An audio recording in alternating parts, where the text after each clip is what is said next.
এই দেখো আজকে আমি এগুলো কিসের মাংস রান্না করেছি, এইগুলো কিন্তু হচ্ছে পাকিস্তানি মুরগির মাংস।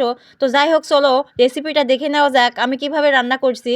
তো এই তো দেখো, প্রথমে কিন্তু আমি ফ্রেশ মাংস নিয়ে নিয়েছি, তারপরে আমি ভালোভাবে কিন্তু আলুগুলো ছিলে নিয়েছি। নেওয়ার পরে এখানে দেখো মশলা বাটা আছে, আর এখানে হচ্ছে তোমার পেঁয়াজ বাটা আর রসুন বাটা।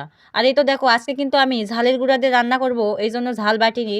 তো এই মুরগি থেকে কিন্তু ডিমও বের হয়েছে, আর এই তো এইগুলো হচ্ছে ডিম। আর দেখো আমি এইগুলো কিন্তু মাংসগুলো ভালোভাবে অফ ক্যামেরায় মাখিয়ে নিয়েছি। আর নেওয়ার পরে এই তো দেখো প্যানে কিন্তু পরিমাণ মতো তেল দিয়ে পেঁয়াজগুলো ভালোভাবে ভেজে নিয়েছি, তারপরে জিরা ফোড়ন দিলাম, দিয়ে মাংসগুলো কিন্তু ভালোভাবে সব কিছু তেলের মধ্যে দিয়ে দিলাম। আর এই তো দেখো নাড়াচাড়া করতেই কিন্তু কারেন্টটা চলে গেল।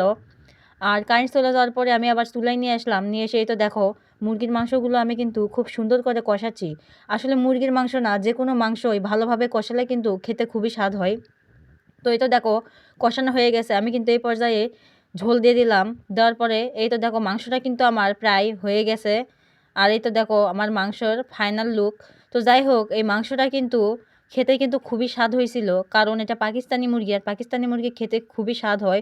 তো আমার রান্নাটা কেমন হলো অবশ্যই কিন্তু তোমরা জানাবে।